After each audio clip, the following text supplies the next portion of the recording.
perlu bereskan, jangan disimpan terus. Karena waktu tidak membereskan kemarahan Anda. Waktu tidak membereskannya. Itulah kenapa Anda punya hubungan selalu gagal. Itulah kenapa Anda membangun hubungan selalu Anda ditinggalkan. Karena ada sesuatu yang belum beres dalam dirimu yang membuat engkau menjadi seorang pemarah. Saudara, kita perlu bereskan itu. Tapi kita yang tahu, saudara, that's why orang itu meninggalkanmu. Karena nggak ada orang yang mau berteman dekat dengan seorang pemarah. Saudara, jadilah orang yang membereskan isu kemarahan itu. Tapi kalau Anda memilih teman dekat, jangan pilih orang yang temperamental. Karena firman Tuhan bilang jangan bergaul dengan seorang pemarah. Ya, supaya kita nggak jadi biasa dan akhirnya kita jadi seperti mereka. Ya, kenapa? Karena emosi itu menular, saudara. Emosi itu menular, kemarahan itu menular. Ya, emosi itu menular. Jadi jagai diri Anda aja, kita aja nih kena ada COVID-19, kita kan jaga diri supaya nggak ketularan kan. Kita pakai masker, ya kan? Beberapa orang pakai shield, face shield, gitu. Kita jaga diri supaya nggak ketularan. Memang Allah katakan kemarahan atau emosi negatif itu bisa menular. Jadi kita juga harus menjaga diri. Yang terakhir, siapa yang kita harus jauhi adalah orang Kristen yang terus jatuh di dosa seksual. Orang Kristen yang terus jatuh di dosa seksual. 2 Timotius pasal yang ketiga, kita lanjutkan ayat yang ke-6 dan yang ke-7.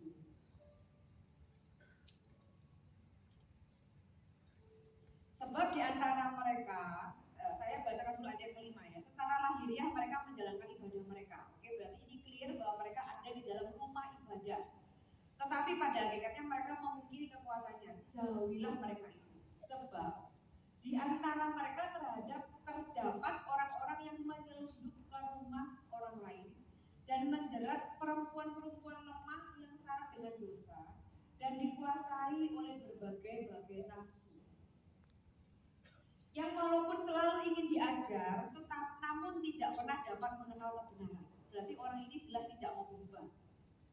Oke, orang yang ada di dalam gereja selalu jatuh di dosa seksual dan tidak mau berubah. Terus terang, di gereja ini saya beberapa kali, 1-2 kali, gak banyak puji Tuhan. Tapi kalau saya temukan ada orang yang tanda kutip jadi predator, pasti akan saya hadapi dan suruh keluar dari gereja. Kenapa? Karena sebagai gembala saya juga menjaga domba. Kalau mau digembalakan, kalau mau di gereja, kita itu gak ada yang sempurna, betul? Kita gak ada yang sempurna, kita semua punya kelemahan, punya kesalahan. Tapi di gereja lah orang itu belajar berubah, belajar untuk mau bertobat, memperbaiki kesalahan. Kenapa? Ada firman Tuhan.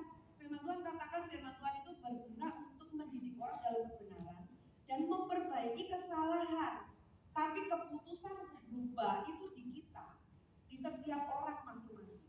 Kalau ada orang yang entah dengan orientasi seksual yang menyimpang ataupun yang lurus, sama aja lah, namanya dosa tetap dosa, ya. Tapi jadi predator, tanda kutip mendekati orang, ICG misalnya ya, mendekati dan sampai kita mencium yang seperti itu, pasti akan kita delete. Karena kita nggak mau ada orang-orang yang nggak bertobat malah jadi predator di dalam gereja, apapun bentuknya.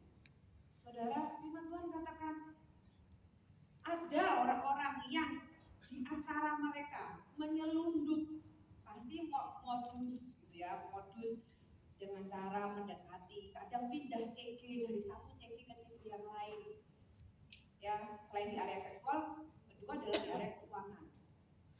Utang sana, utang sini, nanti dari sini namanya udah buruk, nanti bisa pindah loh saudara ke gereja lokal yang lain. Ya, tapi saya mikir apa mau dikasih motivasi ya gitu ya, supaya nggak pindah ke gereja lokal yang lain, kayak memulai modus yang baru. Dan kita juga sangat menjagai supaya jemaat itu bertumbuh dengan sehat. Bayangkan kalau di dalam ratusan domba ada satu serigala, satu serigala itu kan bisa makan banyak domba. Kalau ketahuan satu ya harus dikeluarkan dari kandang, saudara. Firman Tuhan katakan jauhi orang Kristen yang terus-menerus jatuh, apalagi di dosa seksual. jatuh, bisa jatuh. Setiap kita bisa jatuh ke dalam dosa karena kita masih dalam daging. Tentunya kita berusaha untuk hidup taat. Tapi kalau orang itu dikatakan mereka itu walaupun selalu ingin diajar, namun tidak pernah dapat mengenal kebenaran alias memang tidak mau berubah dan cari mangsa. Anda perlu jadi orang yang cukup waspada dan cukup aware dan cukup bijaksana, gitu ya. Jangan merasa bersalah untuk menjauhi orang-orang yang demikian. Dan kalau Anda adalah seorang pemimpin kelompok sel, baik Anda sponsor maupun CGL maupun coach, jangan sungkan untuk konfrontasi. Karena setiap domba itu berharga. Setiap jemaat yang mereka itu mau bertumbuh dengan tulus itu sangat berharga. Dan saya nggak akan membiarkan satu orang pun itu memangsa domba-domba yang mereka itu mau bertumbuh dengan sehat. Jadi kalau Anda adalah seorang pemimpin, Anda harus berani konfrontasi. Kalau dia tetap nggak mau berubah, Anda bisa suruh tinggalkan tempat itu. Karena firman Allah jelas kok berkata, walaupun mereka ada di dalam, tapi mereka itu bukannya bertumbuh bersama, ya kan? Tapi mereka menyelundup untuk mencari mangsa. Dan kita jangan jadi orang yang naif, wah di gereja semuanya mereka enggak, saudara ya. Enggak, kita masih manusia, gitu ya. Dan manusia itu ada yang tulus mau bertumbuh sama Tuhan, ada yang benar-benar bebal, nggak mau dikasih tahu dan nggak mau bertobat. Tentunya kita tidak membenci mereka, tidak. Tuhan nggak pernah suruh kita membenci. Tapi kita memberi jarak. Ya, apalagi kalau ada di dalam kawanan domba. Jangan sampai mereka juga ada di dalam lingkungan Anda. Sekali lagi, siapa yang ada di sekeliling kita, Anda akan menjadi seperti 5 orang terdekat Anda.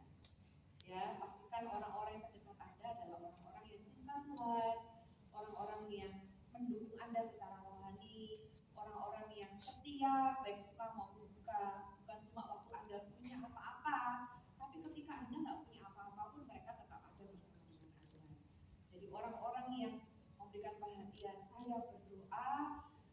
Kalau tadi kita belajar siapa orang-orang yang perlu kita jauhi, perlu kita hindari, saya berdoa Tuhan kirimkan teman-teman yang tulus, sahabat-sahabat sejati yang mendukung, membangun, mensupport Anda, sehingga di dalam perjalanan Anda mengiring Tuhan, Anda bisa mengalami kepuasan batin. Karena saya percaya Tuhan menciptakan kita sebagai makhluk yang relasional, ya. Ketika kita ketemu dengan orang-orang yang tepat, orang-orang yang baik, maka Tuhan juga memberikan kepuasan di dalamnya. Biasa udah kita semua bagi berdiri.